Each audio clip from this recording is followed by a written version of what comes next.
तो हम कहे, मर्द फिल्म था अमिताभ बच्चन साहब का, तो हम कहे मर्द को दर्द नहीं होता है। फिर और कचर के पिटाए हम यहाँ पे।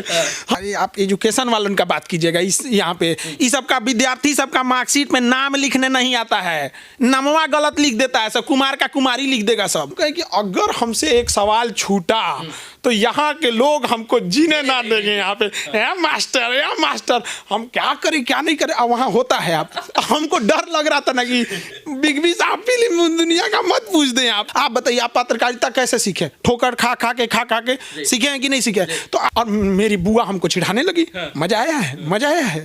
तो अग्नि परीक्षा पे सीता मैया को बैठाने वाला समाज है ये यहाँ पर। इस देश के सबसे अमीर आदमी अडानी, शायद उनका 100-200 बंगला होगा, घर द्वार होगा यहाँ पे, लेकिन हमारा घर भारत के 140 करोड़ भारतीयों के दिल में मेरा घर है। देश के एक ऐसे प्रतिष्ठित अध्यापक जिनकी चर्चा देश में ही नहीं पूरे विश्व में होती है, और खान सर इनका नाम है। फ्रेम में जो शख्स आपको दिख रहे हैं, इनका नाम खान सर है। और कभी नेशनल चैनल पर इनके नाम को लेकर चर्चा होती है, तो कभी जो है बच्चों के भविष्य को उज्जवल बनाने की चर्चा होती है। खान सर जब देश से के अन्य प्लेटफॉर्म पर जाते हैं तो सिर्फ बिहार और उत्तर प्रदेश और एजुकेशन की बात करते हैं, और कहते हैं कि मुझे इस देश के बच्चों को शिक्षा देकर उनको शिक्षित बनाकर देश के भविष्य को उज्जवल करना है और वर्तमान को और भविष्य को भी बदलना है।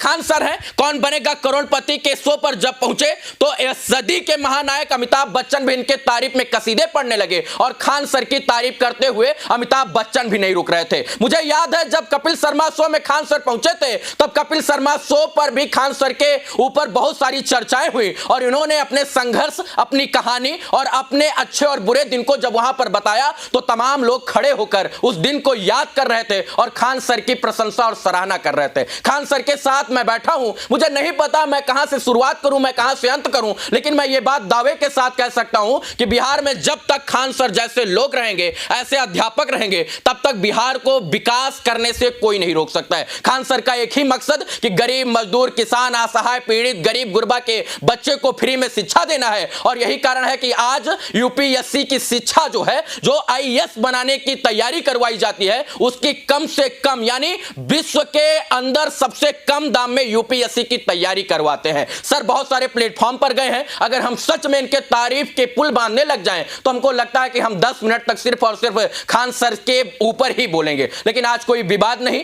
कोई जो है किसी विवादों से भरा सवाल नहीं। आज खान सर के उस व्यक्तित्व की चर्चा होगी जो व्यक्तित्व आजकल के बच्चों को बहुत पसंद आता है। मुझे पता है खान सर बोलने के लिए उतावले हो रहे हैं, लेकिन मैं बोलने का मौका दूंगा और पूरी तरीके से दूंगा। खान सर बहुत बहुत स्वागत है आपको और प्रणाम आपको कि आपने बिहार के बच्चों के भविष्य को उज्जवल बनाने का जो बेड़ा उठाया है उसकी चर्चा जो विश्व में, और उसके लिए बहुत बहुत धन्यवाद आपको भी ढेर सारी शुभकामनाएं। और हमारा जो मुख्य मीडिया जो था वो गिर रहा था, तो हमें ऐसा बड़ा चिंता हो रही थी कि लोकतंत्र का चौथा स्तंभ कहाँ गिर रहा है, लेकिन आपके इस तरह की दहाड़ वाली भाषा देख के अब हमको लग रहा है कि हाँ, वो जो लोकतंत्र का चौथा स्तंभ गिर रहा था, तो एक डिजिटल मीडिया है जो अब उसके लिए एक नया नीचे से पिलर बन रहा है। तो देश को इसकी बहुत जरूरत है, आप जैसे लोगों की बहुत जरूरत है। सर आप अपने आप में एक मिसाल हैं और देश के बच्चों को अच्छी शिक्षा देना। मैंने आपका एक इंटरव्यू देखा तो आपने कहा कि जीवन बर्बाद करने के लिए, जिंदगी बर्बाद करने के लिए इश्क करना जरूरी नहीं।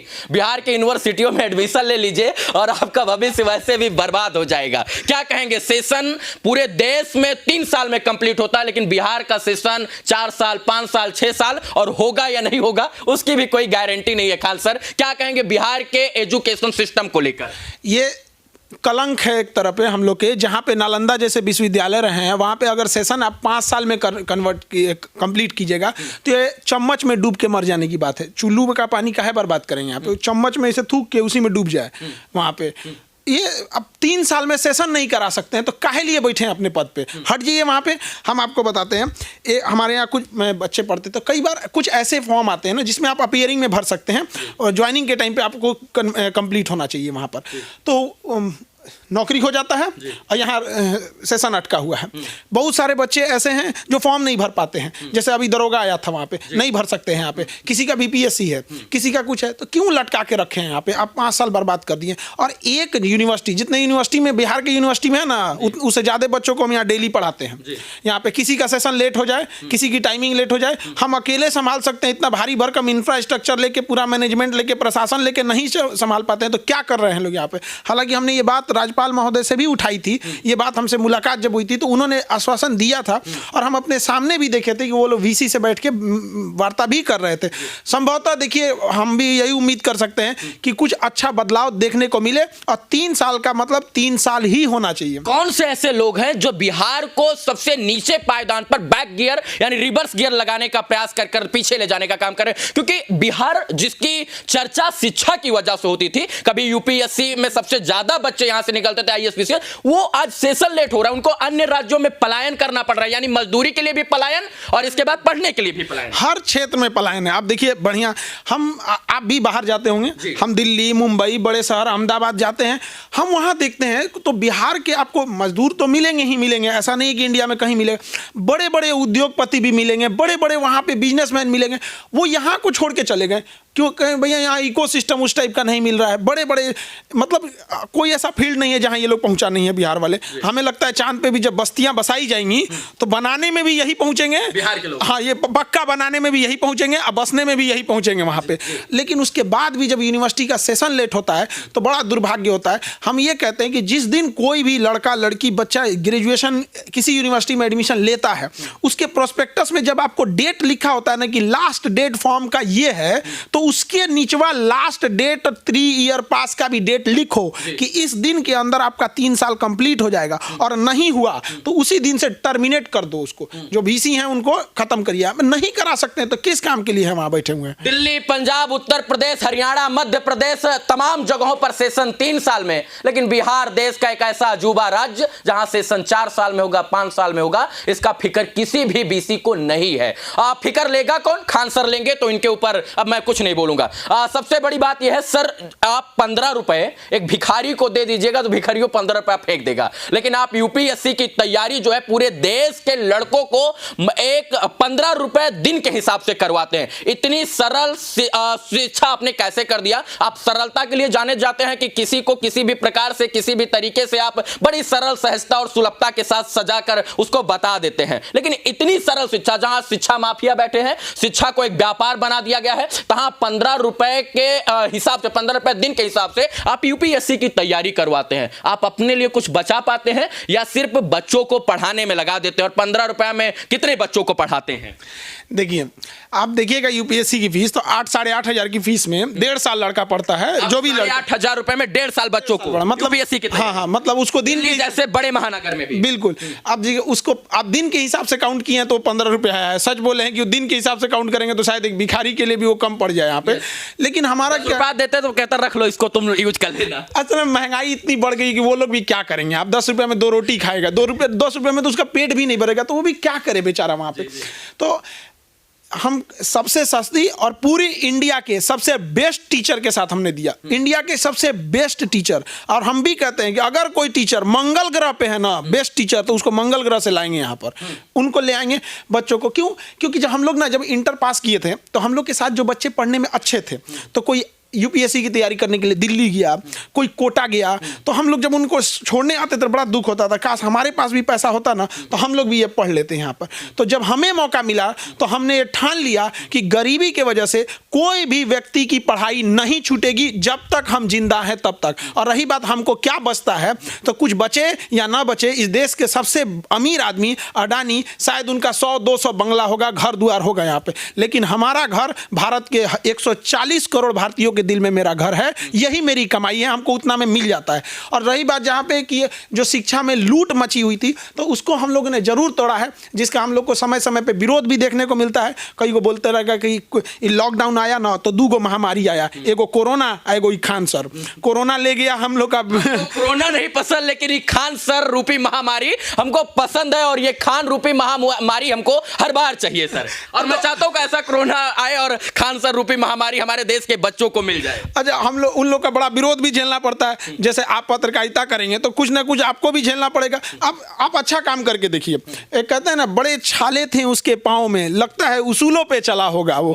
तो आज यहाँ उसूल पे चलिए ना, देखिए आपको किस अग्नि परीक्षा पे सीता मैया को बैठाने वाला समाज है ये यहाँ पर, तो क्या कीजिएगा वहाँ पे। तो यही थोड़ा सा तकलीफ होता है। लेकिन आज के बच्चे समझदार हैं, एकदम बेहतरीन से समझदार हैं, उनको क्या अच्छा लगता है क्या नहीं अच्छा लगता है। यहाँ पे 20 से 25 टीचरों की पूरी टीम मिलाकर जाकर यूपीएससी बीपीएससी की तैयारी कराते हैं। जैसे आप बोले ना कि यूपीएससी 8,500 4,500 में बीपीएससी की तैयारी करा दी है यहाँ पे। 4,500 रुपया में इतने कम दाम में हमको नहीं लगता कि बिहार या पूरे देश के अंदर कोई बीपीएससी की तैयारी करवाता होगा। तैयारी नहीं, सक्सेस भी होगा यहाँ पे, बच्चे का सिलेक्शन हुआ। हमारे यहाँ एक अंधा लड़का है तो उसका बीपीएससी टीचर में हुआ। सोचिए, अंधा, कुछ भी नहीं दिखता, मिठाई यहाँ खिला रहे थे हम के बाबू, यहाँ नहीं यहाँ पे। हमको बड़ा वो मिठाई, हमको लगा जीवन का सबसे स्वादिष्ट मिठाई था वहाँ पे। वो 100% दिख ही नहीं रहा था वहाँ पे। हमारे बैच का एक विद्यार्थी था, मुकेश नाम था उसका बीपीएससी प्री निकला, मेंस निकला तो उदास हो गया, टेंशन में आ गया। हम कहे पगला कहीं का, निकला है तुम खुश हो? तो कह रहा है सर इंटरव्यू में पहनने के लिए मेरे पास अच्छे कपड़े नहीं हैं। आज वो बीपीएससी का अधिकारी बन के बैठा हुआ है। तो यही सब कमाई है जो हम लोग को कम पैसे में, शायद ये कमाई जो है कितनों करोड़ों में कोई नहीं कमा सकता है। 107 करोड़ रुपए को जो ठुकरा दे वो है खान सर।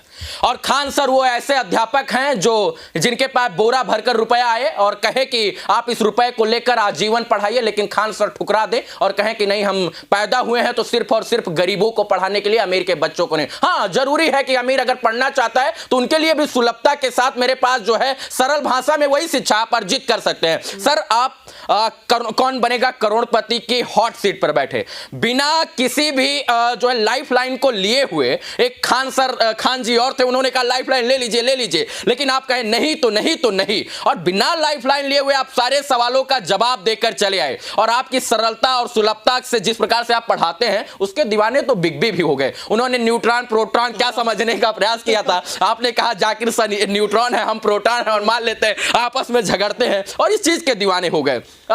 सदी के महानायक अमिताभ बच्चन का जब नाम आता है तो हम सब लोग एक तरह से झुक जाते हैं सम्मान में। आपके लिए उन्होंने उठकर कुर्सी के लिए हाथ बढ़ाया, आपके सामने उन्होंने हाथ जोड़ा। उन्होंने कहा खान सर से मैं मिलना चाहता हूं, और मैं खान सर को मैं बड़ी करीब से मैंने देखा, पढ़ा, सुना और सब कुछ किया है। खान सर से और अमिताभ बच्चन के बीच की जो वार्ता थी वो कैसी रही? मतलब एक तो बिग बी में इससे मिलना वो बहुत बड़े गौरव का बात, दूसरा जो है केबीसी के प्लेटफॉर्म पर मिलना वो बड़े, और उससे भी बड़े गौरव का बात। कैसा रहा वहां का सफर? बहुत अच्छा रहा। हमारे साथ जो थे जाकिर भाई, वो भी बहुत अच्छे आदमी है, बहुत अच्छे। उनकी फैमिली, उनके माता पिता, उनसे मिले, बहुत अच्छे लगे वहां पे मिलके, एनर्जेटिक फील हुए वहां पे। और अमिताभ बच्चन साहब के साथ क्या कहें, देखिए 2 तरह का प्रेशर होता है। एक कौन बनेगा करोड़पति अपने आप में है, वहां पहुंचना बहुत बड़ी बात होती है। एक तो कभी शिक्षक लोग को वहां नहीं बुलाया जाता, हमको भी लगा कि चलिए भाई अच्छा लगा वहां जाके। और उसके बाद जब आपसे सवाल पूछने वाला व्यक्ति इस शताब्दी का, इस सदी का सबसे महानायक हो तो एक अलग चीज। तो हमको दोनों चीज को एक साथ फेस करना पड़ता था। और अमिताभ बच्चन क्या व्यक्तित्व है उनका, मतलब हम वहां जाने के बाद आपको फील होगा कि क्या सच में महान लोग ऐसे होते हैं। उनके आगे हम लोग क्या हैं, ना उम्र में, ना ओहदे में, शिक्षा में, हर चीज में वो बेहतर है वहां पे। उसके बावजूद जब हम लोग से मिलने आए ना, तो इतनी हाइट बहुत लंबी है उनकी, और बुढ़ापा तो है, तो अब तो एज हो गया 80 से क्रॉस होने के बाद वहां पे। फिर भी उस समय बहुत अच्छा लगा आप लोग से, खान साहब, जाकिर साहब, आप लोग से मिलके हम देखते रह गए। हम क्योंकि जिस इंसान को हम सपने में देखते थे, बड़ा होता उतना सरल ना, हम सपने में देखते थे, हम 1 मिनट के लिए चुप हो गए एकदम। हमको समझ में नहीं आया कि हम अमिताभ बच्चन साहब को देख रहे हैं। क्योंकि बचपन में क्या हुआ था ना, एक बार मेरे यहाँ टीवी नहीं थी, तो दूर गए थे टीवी देखने के लिए, और रात हो गया टीवी देख के आए तो बड़ी पिटाएं यहाँ पे। अब पीटने के बाद और मेरी बुआ हमको चिढ़ाने लगी, मजा आया है। तो हम कहे, मर्द फिल्म था अमिताभ बच्चन साहब का, तो हम कहे मर्द को दर्द नहीं होता है। फिर और कचर के पिटाए हम यहाँ पे। हमको वही सीन याद आ रहा था, अरे बाप रे बाप, अमिताभ बच्चन सामने थे। अच्छा, टेंशन किस बात का था वहाँ पे कि हम लोग जिस जगह से हैं, हम लोग यहाँ पे, तो बिहार में एक समस्या ये है कि टांग खींचने वालों की कमी नहीं है। तो कौन बनेगा करोड़पति के हॉट सीट में आपको चैलेंज क्या फेस करना है? सदी के महानायक सामने खड़े हैं। कौन बनेगा करोड़पति, इंडिया का इतना बड़ा शो है, और हम लोग ये चकाचौंध वाले नहीं हैं। हम लोग खटिया पे बैठने वाला आदमी है यहाँ पे। उसमें लाइट उठ देखिएगा, नीचे से लाइट, ऊपर से लाइट, ये चकाचौंध म्यूजिक, ये वो आधा इसे हो जाएगा। और हमको इस बात का था कि अगर ये हमको फिल्म दुनिया का ज़्यादा जानकारी नहीं है, और अगर हमसे वो सवाल फिल्मी जगत से पूछ देंगे तो अब तो हम गए काम से। तो हम कहें कि अगर हमसे एक सवाल छूटा तो यहाँ के लोग हमको जीने ना देंगे। यहाँ पे मास्टर हम क्या करें क्या नहीं करें। अब वहाँ होता है, आप हमको डर लग रहा था ना कि बिग बी साहब फिल्म दुनिया का मत पूछ दें। यहाँ पे हमको आइडिया नहीं है ना फिल्म का। यहाँ पे हम सबका अपना अपना इंटरेस्ट होता है यहाँ पे, लेकिन हाँ फिल्म का नहीं था। मतलब कुछ क्वेश्चन थे तो चल गए वहाँ पे, कुछ फिल्में यहाँ पे। बाकी जो भी सवाल थे हमने बताया। लाइफ लाइन बची हुई थी ही सारी तीनों टाइप की लाइफलाइन होती है। और टाइम वो एक हुटर होता है, वो सेलिब्रिटी राउंड से जो जाते हैं उनके लिए कुछ देर बाद वो बच जाता है, तो उसके बाद सवाल रोक दिए जाते हैं। तो बाद में हमने उस पैसे को भी हमने डोनेट कर दिया सावित्री कंप्यूटर को। वो सावित्री कंप्यूटर भी बड़ा ईमानदारी से वो भी बच्चों को देते हैं वहाँ पे सर्टिफिकेट, क्योंकि ₹1 भी आप लेकर नहीं आए? नहीं, ₹1 भी नहीं। बिना लाइफलाइन लिए हुए सारे सवालों का जवाब, और जो जीता हुआ पैसा था वो गरीब, अनाथ, पीड़ित, असहाय बच्चों को आपने दान दे दिया वहाँ पढ़ने के लिए। वहाँ पे वो सावित्री कंप्यूटर एजुकेशन देती है कंप्यूटर के माध्यम से, तो हमने उनको दान दे दिया ताकि आप बच्चों को कंप्यूटर दीजिए, क्योंकि आज के समय टेक्नोलॉजी के साथ चलना बहुत जरूरी है। लेकिन वाकई हम आपसे भी कहेंगे कि जिस दिन आप भी जाएं कौन बनेगा करोड़पति के हॉट सीट पे, हमारी लेकर कामना है हमें चेला चपाटी बना। अरे नहीं, आप लोग भी देश के लिए आगे ऐसे सवाल करते रहेंगे, जरूरी है, देश के आप चौथे स्तंभ है। तो वहां आप देखेंगे ना, आपको रियली फील होगा कि बड़े इंसान क्या होते हैं। कभी किसी को आप देखिएगा, ये जितना ये कचड़ा मचा हुआ है ना, ये नीचे लेवल पे मचा हुआ है। वो लोग जो व्यक्ति सच में महान होते हैं ना, उनसे मिलने के बाद आप शॉक हो जाएगा कि इतने महान कोई कैसे हो सकता है। जिस इंसान के कोचिंग पर 6 बम चले और इसके बाद अपने कारवां को इतना आगे बढ़ा दे कि आज लगभग 2 करोड़ लोगों, बच्चों को शिक्षा देने का सपना देखे, वो है खान सर। मतलब कोचिंग पर बम चला, इसके बाद वहां से टूट जाना था आपको, लेकिन कहते हैं ना, जो टूटता है वही निखरता, और जो बिखरता है वो निखर कर फिर प्रगाढ़ जिस प्रकार से चलता है, वो मैंने आपसे सीखा और देखा है कि टूटने के बाद भी आपके अंदर जो निखार आया। सर, एक और आपको अब लेकर चलते हैं इस राष्ट्रवादी दुनिया में। पाकिस्तान और चाइना, 2 हमारे देश के लिए सबसे बड़े आइटम बॉम्ब हैं। चाइना को तो ठीक है, एक समय हम लोगों की जीडीपी सेम थी, बराबर थी, लेकिन आज चाइना हमसे कहीं आगे निकल गया सब क्षेत्रों में सर, टेक्नोलॉजी के माध्यम से, एआई के माध्यम से, सब जगह। पाकिस्तान से तो भूखा नंगा भिखमंगा, उससे तो हम लोग निपट लेंगे। इस चाइना से निपटने के लिए हम लोगों को और देश के लोगों को क्या मैसेज देना चाहते हैं? हम लोग आज चाइनीज सामानों का उपयोग करते हैं, इसके बाद चाइना की लाइट, झालर, फुहर, सब कुछ चाइना का हमारे यहाँ भर भर कर भरा पड़ा है। चाइना से बचने के लिए, चाइना का ये जो एक घातक है, मतलब हमारे लिए जो घातक हमला के तौर पर हमारे देश में घुस रहा है, उससे बचने के लिए हम देशवासियों को क्या करना चाहिए? देखिए, सबसे पहले तो हम लोग को ना चाइना से सीखने की जरूरत है। हमें अपने दुश्मनों से सीखना चाहिए। वहां पे जो इंसान चाइना जाता है ना, वहां का वर्क कल्चर देखने के बाद कहता है वाकई ये लोग काम के प्रति डेडिकेटेड है।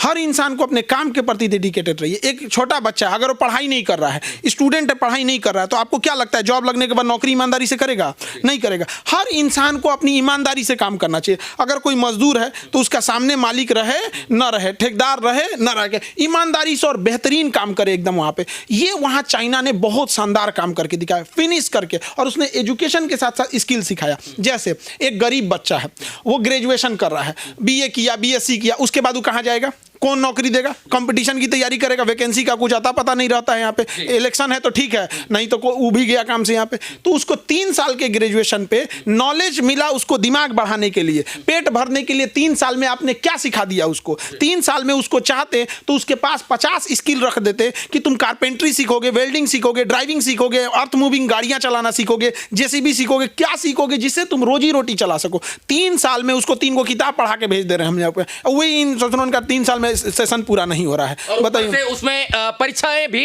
रद्द हो जाती रही, पेपर भी लीक हो जा रहा है। अरे आप एजुकेशन वालों का बात कीजिएगा। इस यहाँ पे इस सबका विद्यार्थी सबका मार्कशीट में नाम लिखने नहीं आता है, नामवा गलत लिख देता है सब, कुमार का कुमारी लिख देगा सब। विद्यार्थी अपने गांव में देखिएगा 10 गो लड़का गोपाल का गोपाली लिख देगा, गोपालगंज लिख देगा, वहां पे कोई ठीक नहीं है इन सब का। यहाँ पे मेल का फीमेल कर दिया था। हमारे पास आ रहा था, सर देखिए हम क्या करें, हम हमारा मेल है, हमारा फीमेल लिख दिया यहाँ पे। और परीक्षा सेंटर पे जाएगा तो रोकियो दिया, करा कि तुम्हारा फीमेल है, तो आंखिया पे क्या हुआ है? हाँ, वो जरा परेशान है, वो ड्यूटी करे तो क्या करे? तो इस शिक्षा व्यवस्था को क्या कीजिएगा? जो विद्यार्थी का नाम लिखने नहीं आ रहा है उन को, इसका कोई जांच है कि जिसने गलती किया है उससे ही उसका खर्चा लिया जाए यहाँ पर, हजारों लोगों का। तो हमें ग्रेजुएशन के साथ साथ एक स्किल्ड सिखाना भी जरूरी है, जिससे कि नॉलेज और पेट दोनों भर सके। भूखे पेट कुछ नहीं हो सकता है, इंसान का जब पेट भरा रहेगा तो ही कुछ कर सकता है। तो रोजगार, चाइना ने इस चीज को बेहतरीन ढंग से समझा, स्किल पे ध्यान दिया। यहाँ पे आज 3 साल में किसी को आप कुछ भी सिखा सकते हैं यहाँ पे 3 साल के दौरान। और भारत में जो स्किल है ना, वो इंसान अपने दम पे सीखता है। आप बताइए, आप पत्रकारिता कैसे सीखे? ठोकर खा के सीखे हैं कि नहीं सीखे? तो आज भारत में जो भी जिस मुकाम पे पहुंचा है, ठोकर खा के सीखा है। लेकिन चाइना ने क्या किया? इसके लिए एक सिस्टम बिल्ड कर दिया, सवाल पूछने का तरीका। जैसे आज आप किसी को पत्रकार बनना है तो आपके पास नॉलेज है, तो अगर ऐसी कोई संस्था रहती सरकार की जहां पर आप स्किल से, तो वहां पत्रकारिता सिखा देते थे, हम लोग शिक्षा सिखा सकते थे, कोई और कहीं सिखा, ऐसा कोई सिस्टम नहीं है। नहीं तो फिर कोई स्किल इंडिया का सर्टिफिकेट लेके आ जाइए, वो सर्टिफिकेट लेके अचार डालेगा आदमी यहाँ पर। डिजिटल इंडिया का जमाना है, सर्टिफिकेट मतलब साइड रखो। मतलब चाइना से हमको सच मायने में जीतना है तो अपने देश के लोगों को स्किल्ड बना देना है, मतलब इतना बेहतर बना देना है कि चाइना भी डर के कांपने लग जाए। बिल्कुल एकदम स्किल्ड। वहाँ पे क्या है ना, वहाँ पे कंपनियां क्यों जाती हैं, वहाँ पे क्या है कि जो भी वर्कर मिलते हैं प्रॉपर स्किल्ड मिलेंगे। उनको पता है कंपनी को, अगर हम इनको घर में इंडस्ट्री घर में स्किल्ड लोग हैं वहाँ पे, उसको पता है कि अगर नट बोल्ट कसना है तो ये नहीं कि मार्केट टाट कर दे यहाँ पे, उसको पता है कौन मशीन लगाएगा। और सबसे जरूरी हमें चाइना से कुछ सीखना है तो टेक्नोलॉजी को सीखना है। हम लोग टेक्नोलॉजी बदलते हैं 200 साल बाद। आज आपको हम छोटा सा एग्जांपल बताते हैं, हमारे आपके हर मोहल्ले में जोड़ाई का काम होता है, घर द्वार बनता है, तो आज भी हम लोग सूता साहुल का यूज कर रहे हैं वो मिलाने के लिए। यहाँ पे चाइना में खत्म हो गया, वो लेजर लाइट का यूज कर रहा है। एक डिजाइन बना के बॉक्स है वो रख दिया, वहां से लेजर निकलता है, फटाक से मिला, लेजर कटिंग। वो मशीनें हम लोग जो है इंपोर्ट करते हैं इंडिया करते हैं यहाँ पे। तो हम लोग टेक्नोलॉजी से पीछे हैं। तो चाइना काफी हद तक टेक्नोलॉजी में एडवांस हो चुका है वहाँ पर। और वहाँ पे भी एक और भी चीज़ है ना, चाइना में गवर्नमेंट जो है, गवर्नमेंट तो है ही नहीं है वहाँ पे, बट उसने क्या स्टेबल है, वो जो सोचती है उसको करती है। अब हमारे यहाँ क्या होता है, नहीं गवर्नमेंट बदलती है तो चीज़ें भी बदल जाती हैं, ये गड़बड़ हो जाता है। कोई भी गवर्नमेंट हो तो ऐसा नहीं है कि पिछली गवर्नमेंट या अभी की गवर्नमेंट का सारा काम अच्छा हो या सारा काम खराब हो। जो अच्छा रहता है उसको आगे की ओर ले जाना चाहिए। सर, आपका विश्व का सबसे बड़ा एजुकेशन चैनल है और आपने पढ़ाई के क्षेत्र में बड़ा नाम और ख्यात मिला। हमको लगता है कि आज आप छोटे या बड़े मंचों पर बुलाए जाते हो तो due to only one reason कि आपके सरलता के साथ शिक्षा दे देना और सब तक पहुंचा देना। आजकल लोगों की एक शिकायत है कि आप वीडियो यूट्यूब पर बहुत कम डालते हैं। आपका पहले 3 दिन पर वीडियो आता है, अब एक हफ्ता 2 हफ्ता पर आता है। और बहुत सारे बच्चे जो सच में आपके पास नहीं पहुंच पाते थे, वो यूट्यूब से सीखते थे, उनके लिए कठिनाई हो रही है। अब हम अपना जिम्मेदारियां बढ़ गई है या हम थोड़ा सा जो है आलसी हो गए हैं? हम अपना दुख किसको कहें। सुबह 7 बजे से लेके 2 बजे तक खड़े थे, अभी हमको खड़ा नहीं हुआ जा रहा है।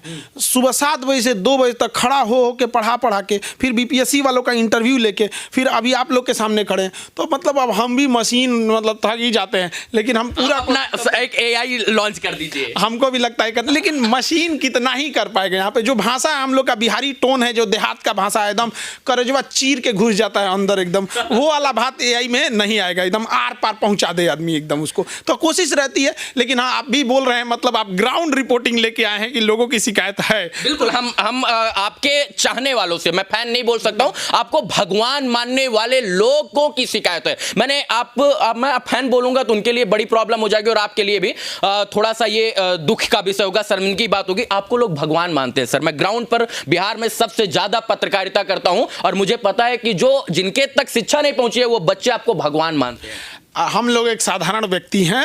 हमारा कोशिश देखिए, हमको जब हम पढ़ते थे ना अपने स्कूल में, तो हमको टीचर से पूछने में डर लगता था, लेकिन अपने बगल के दोस्त से पूछने में डर नहीं लगता था। तो हम भी कसम खाए थे कि जिस दिन हम अगर गलती से भी शिक्षक बन गए ना, तो हमसे पूछने में बच्चों को डर नहीं लगेगा। और हम ऐसा, मेरी कोशिश रहती कि पूछे ही क्यों वो शिक्षक, क्या जिसको पढ़ाने के बाद पूछना पड़े यहाँ पे कि डाउट रह गया यहाँ पे। कभी नहीं डाउट रहना चाहिए। एक अच्छा बावर्ची जब खाना बनाता है तो किसी को डाउट रहता है, बेहतरीन बनाया वहाँ पे, तो फिर पढ़ाने में कैसा डाउट हो गया। यहाँ पे डाउट सिस्टम को एकदम खत्म कर देना रहता है। और जितने भी गरीब विद्यार्थी उन सबको हम वचन देते हैं कि जब तक हम रहेंगे, लड़ते रहेंगे उन लोगों के लिए। भले हमको कुछ वो शिक्षक जिनकी कुछ मतलब मोटी मोटी फीस थी, भले भर भर गरिया दे, अब शब्द बोल दे, लेकिन आज तक उसूल से समझौता नहीं किया हमने कभी अपने मुंह से किसी को बुरा भला। अभी भी दुश्मन है आपके क्या? अरे बाप रे बाप, जिनका आपको लगता है जिनकी 2-2 लाख 2.5 लाख फीस रहती थी, अब हम उसको 4,000 से 8,000 कर दें, बाजार बैठा दिए हैं। तो अब बताइए, अच्छा वो सोचिए जिनको 8,000 पे, जो 2 लाख वाली फीस अगर 8,000 पे आएगा तो हमको दुआ देगा,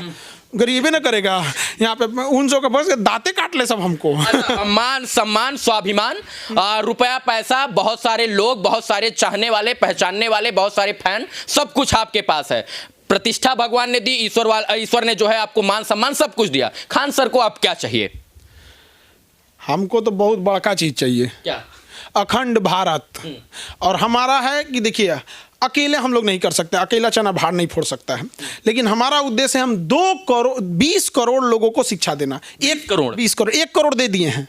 1 करोड़ पहुंच गए हैं। तो मंजिल बहुत दूर है यहाँ पे, मंजिल दूर है, लेकिन ऐसा नहीं है कि मिलेगा नहीं यहाँ पर। आज नहीं तो कल उसको इसी जीवन में पाके जाएंगे। अब 20 करोड़ लोगों को जब शिक्षा देंगे तो वो दिन बदलेगा, क्योंकि इस दिन को, जिस दिन पे हम लोग जी रहे हैं, इसके लिए भगत सिंह जैसे लोग अपनी शहादत नहीं दिए थे। वरना ये दिन देखने के लिए आज के डेट में, आज़ादी के 75 साल बाद अगर हम हमारी जनता 5 किलो अनाज के लिए लाइन में लग रही है तो दुख की बात है, गर्व की बात नहीं है। दिस इज नॉट अचीवमेंट, ये दुख है।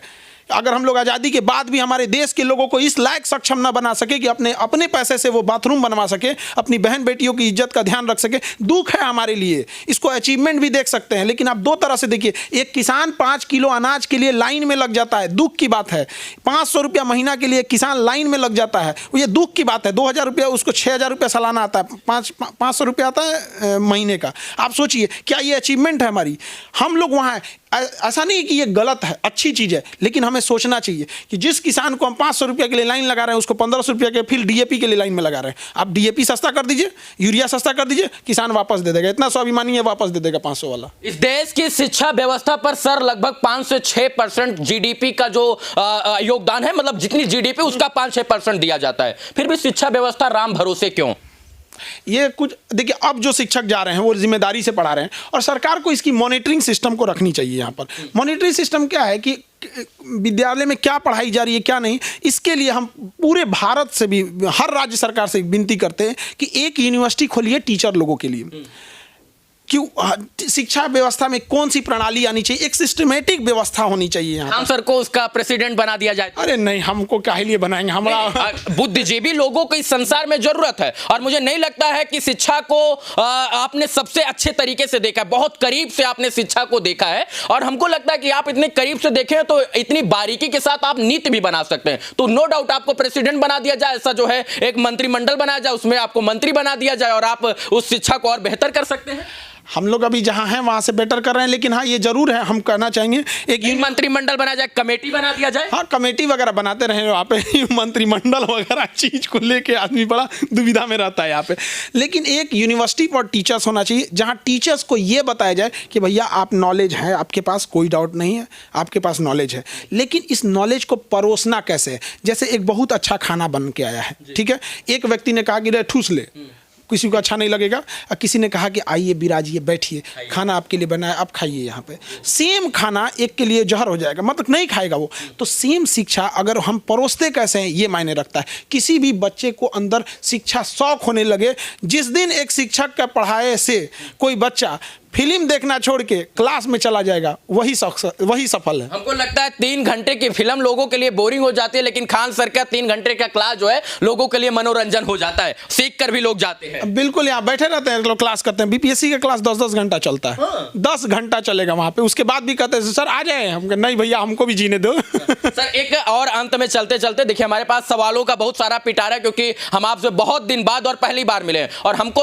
सच में ये फील नहीं हो रहा है कि हम उन्हीं खान सर के पास बैठे हैं जो बिग बी के पास जाकर बैठकर अपना लोहा मनवा कर आए हैं। हम उन्हीं खान सर के पास बैठे, इस चीज का हमें एहसास नहीं हो रहा जो कपिल शर्मा शो में जाकर तमाम ऑडियंस और देश के 140 करोड़ जनता के सामने अपना लोहा मनवा कर आए। खान सर सरल है, जितना सरल ये वीडियो में दिखते हैं, पढ़ाते हैं, उससे भी ज्यादा सरल कहीं ना कहीं व्यक्तित्व के धनी के रूप में यहां पर बैठे। सर आप एक विधायक के बेटवा को मार दिए थे, और बदमाशी करता रहता है, तो आदमी पीटने के बाद पता चलता है कौन कहाँ था। अब एक से एक पढ़ने वाले लोग भी आते हैं, बदमाशी करते हैं। यंग एज में लड़के बदमाशी कर ही देते हैं थोड़ा सा। हम लोग भी जब यंग थे ना, तो नहीं लगा विधायक जी का बेटा है, पापा विधायक है हमारे। अरे भाई, सब चलते रहता है यहाँ पे। कोई भी पढ़ने के लिए भेजा है तो इसीलिए भेजा है कि बच्चे का भविष्य सुधर सके। यहाँ पे आपने कहा कि मैं 20 करोड़ लोगों तक मैं पहुंचना चाहता हूँ, शिक्षा तो सब तक पहुंच, लेकिन मैं स्वयं पहुंचना चाहता हूँ। पॉसिबल है इस उम्र में और इस युग में और इस जीवन काल में? आप उस व्यक्ति से पूछ रहे हैं जो उस धरती पे खड़ा है जहां छीनी हथौड़ी से पहाड़ तोड़ दिया गया था। इस ही जीवन में 20 करोड़ लोगों को शिक्षा देंगे, और इसके लिए यमराज को भी रोक के रखेंगे। और इतिहास में देखा जाएगा कि रावण बंदी बना लिया था, अगर 20 करोड़ से पहले आ गए तो उन्हों को बांध देगा आदमी। यहाँ पे 20 करोड़ लोग को शिक्षा देना है तो देना है, और वही 20 करोड़ लोग इस देश को बदलेंगे। क्योंकि जो शिक्षा व्यवस्था हो जाएगी ना, शिक्षा बदल। अम्बेडकर साहब को देखिए यहाँ पर, उनके पास क्या कौन सा हथियार था? शिक्षा। शिक्षा एक ऐसा हथियार है ना, मेटल डिटेक्टर में भी नहीं पकड़ाता है, कोई रोक ही नहीं सकता है। जहां तक शिक्षा, स्वामी विवेकानंद, शिक्षा एक ऐसा बंदूक है ना जिसका मैगजीन कभी खाली नहीं होता है, धड़धड़ाते रहो एकदम। AK-47 में भी 30 गो आएगा यहाँ पे, SLR में 20 गो आएगा यहाँ पे, समझ में आएगा। उसमें खाली नहीं होगा उसका मैगजीन, धड़धड़ाते रहो एकदम। सच में किसी को अगर सच में मारना है तो आज हथियार AK-47 और मैगजीनी, कारतूस, पिस्टल, बम, बारूद, गोला, तमाशा लेकर चलने की आवश्यकता नहीं है मित्रों। आप शिक्षा रूपी उस हथियार को अपनाइए जिस हथियार के सामने बहुत सारे लोग पराजित हो गए। और सच बात तो यही है कि आज खान सर की चर्चा हो रही है और सर हमारे साथ थे और आज उनके 22 मिलियन सब्सक्राइबर यूट्यूब पर हैं। हमने अपना छोटा सा एक मंच दिया सर को, इनके पास बहुत बड़का वाला मंच है। आज इस छोटे से मंच पर जो है सर को आमंत्रित किया और मुझे उम्मीद है कि सर ने जिस प्रकार से बेबाकी के साथ सवालों का जवाब दिया है वो जवाब आपको कहीं ना कहीं जिंदगी जीने के लिए प्रेरित करेगा। सर का एगो शायरी था या डायलॉग था कि ठोकर इतनी लग गई है कि पत्थर भी, कैसे था सर, उसको थोड़ा बोलिएगा। जिंदगी में इतनी ठोकर लग गई कि अब ठोकरों को डर हमसे लगने लगा है कि ये तोड़ देगा हमको। सच में, और जब तक तोड़ेंगे नहीं तब तक छोड़ेंगे नहीं। और एक आपने किसको तोड़ने की बात कर रहे हैं? जो भ्रष्टाचारी रूपी शिक्षा माफिया बैठे हैं, जो बिहार को रिवर्स गियर में पीछे ले जाने का प्रयास कर रहे हैं, उनको जो है तोड़ना है सर। बिल्कुल बिल्कुल। और शिक्षा के माध्यम एक ये भी जरूरी होता है कि द्वेष, एक दूसरे को टांग खींचना, ये सब पीछे रखना चाहिए। और आपने बोला कि हमारा एक छोटा सा मंच है, ये बात आप अपने दिमाग से निकाल दीजिए। मंच बड़ा और छोटा नहीं होता है, व्यक्ति को उस मुकाम पर ले जाना चाहिए कि जहां से बड़े में उसके बगल में बैठने पे भगवान को भी अच्छा लगे कि हमने इसके पास में बैठा है। हमें भी बड़ा खुशी हुई आप लोग के साथ बैठ के कि मीडिया का एक गिरता हुआ स्तंभ देखते हुए बड़ा दुख हो रहा था कि हमारी देश की जो मेन स्ट्रीम मीडिया 162 नंबर पर चली गई। तो कोई मंच छोटा बड़ा नहीं होता है, मंच वही बड़ा जिसके बगल में बैठ के इंसान को गर्व महसूस हो। हमें भी महसूस होता है। हम आजादी के साथ आजाद होने का प्रमाण देंगे और हम बताएंगे कि हम आजाद हैं और आजादी के साथ सवाल हम पूछेंगे। हाँ, 162वें रैंक पर हमारे देश की मेन स्ट्रीम मीडिया बेशक क्यों ना हो, लेकिन ये डिजिटल मीडिया जो है देश के मेन स्ट्रीम मीडिया को एक नंबर पर लाने का प्रयास जरूर करेगी। खान सर का सहयोग रहा तो शिक्षा के क्षेत्र में यह अलग जगह रहे, हम लोग भी मिलकर डिजिटल मीडिया के क्षेत्र में क्रांति लाने का प्रयास करेंगे। और आज का युद्ध कोई गोला बारूद पिस्टल उससे नहीं लड़ा जाएगा, शिक्षा और माइक और कैमरे के दम पर लड़ा जाएगा। और यह ऐसा हथियार है जिससे हम जन जन तक पहुंच सकते हैं। बाकी खान सर थे, हमसे बात करने के लिए सर इतना महत्वपूर्ण और कीमती समय देने के लिए बहुत बहुत धन्यवाद आपका। आपका भी धन्यवाद। आपको भी नए साल की ढेर सारी शुभकामनाएं, ढेर सारा आशीर्वाद। चलिए, इस वीडियो को देखने के लिए तमाम दर्शकों का पुनः एक बार बहुत बहुत आभार। उम्मीद है कि ये वीडियो अच्छा लगा होगा आपको। किसी और दिन किसी और समय सर से फिर वार्ता में मिलेंगे, तब तक के लिए बहुत बहुत धन्यवाद। इस वीडियो को देखने के लिए तमाम दर्शकों का आभार, शुक्रिया, शुभकामना मित्रों, धन्यवाद।